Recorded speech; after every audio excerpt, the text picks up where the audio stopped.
Now, I recently began the journey of trying to change my workspace, and for the longest time, I've used just my MacBook and my Magic Mouse. But I've come to the conclusion that I want to start putting together a respectable workspace, and for me, that begins with exploring a change in my mouse. Now, the Magic Mouse has been great. I haven't had any complaints, but it does have its downsides. One of the main ones being the ergonomics, and yeah, I don't care what Tim Cook has to say to the contrary. Like, there's being supportive and enthusiastic about your product, which I get, but then there's just lying to people in 8K, which yeah. Anyway. Now, if I'm being honest, I haven't completely hated my time with the Magic Mouse. It's been decent, and for the most part, I've actually enjoyed it. But since I'm looking to change up my desk setup a little bit, I thought this was a perfect time to maybe explore some different options. And this is where the Keychron M3 Mini comes in.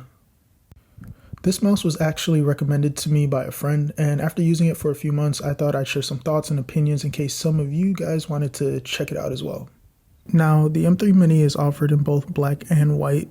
I went with the white version because it went a little better with the theme that I have going on my desk. You also have the option of getting the 1K or the 4K version.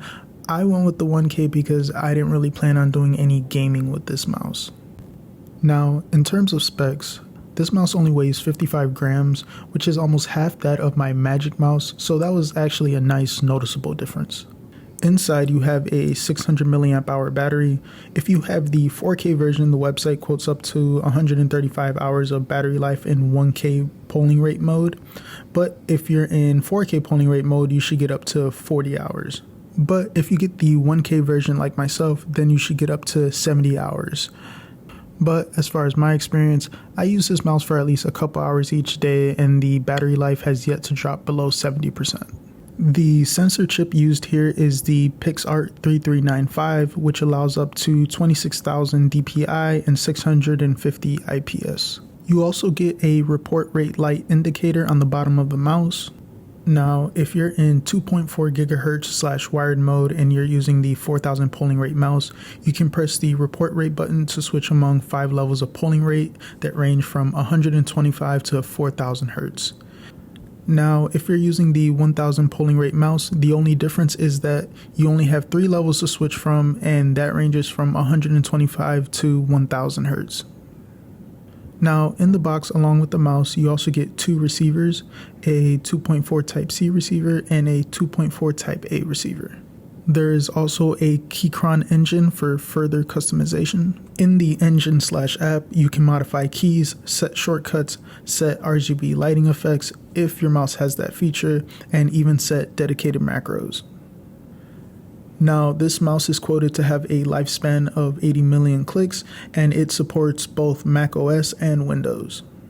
Now, I have heard of people complaining about the texture on the sides and saying that it digs into their fingers, but I personally have not had that issue. I actually find it kind of nice. Now, in terms of the material, I can't say this feels super premium. It definitely has a little bit more of a kind of a plastic feel, but I feel like what you get at this price point, I honestly don't have many complaints. I think this is pretty fair. Now, I will say one thing I don't enjoy on this mouse is the scroll wheel. It's very choppy, and I feel like one of the advantages of having a laptop with a high refresh rate screen is being able to just kind of toss the page around and just being able to feel that 120 plus hertz screen, and I just feel like scrolling on this scroll wheel, it's just very choppy. I wish it was a free spinning scroll wheel, and I just feel like that would have made my experience with this just that much better. But yeah, that's definitely one downside to this mouse. Now, also, I will say this doesn't happen often, but every once in a while I will click on something and my click will not register for some reason, and I'll have to double click. Doesn't happen often, it's every once in a while. I'm not sure if other people have had a similar issue with their Keychron mouse, but it's definitely something I've noticed, so I just want to make sure I do kind of share that with you guys. The Bluetooth connectivity has been pretty good. It's honestly pretty comparable to the Magic Mouse. It usually takes maybe a second or two when I first open up my Mac for the mouse to connect, but it's honestly pretty quick and pretty responsive. Now, one thing I've definitely noticed with the M3 Mini is just how lightweight it feels. It weighs about half as much as the Magic Mouse, and it's definitely noticeable when you're just using it day to day. Now, I've also noticed some slight inconsistencies with the battery reading. Sometimes it'll read, 94%, and then it'll drop to 88, and then the next day I'll check again and it's back at 94. So it's a little inconsistent. Now, this mouse has yet to drop below 80%, and I've used it fairly regularly now for about 2 months-ish. So it's not an issue with battery life, but it's just the reading of the battery. It's not consistent. I don't know. I just found it a little odd. So again, just want to pass this along to you guys. Now, one thing that's super nice is the fact that you can change the DPI and the report rate with the buttons underneath the mouse without having to launch the Keychron app, which you actually can access the app if you're in Bluetooth mode, which is the mode that I find myself in the most. So it's kind of nice to be able to have these buttons to change the DPI, change the report rate without, having to plug in the dongle, which I'm not a fan of. So yeah, these buttons are super handy. Now, in terms of my recommendations, I would definitely recommend this mouse to anyone who's in the market for a nice, lightweight, mid-tier mouse that offers some decent customization and, isn't terribly expensive.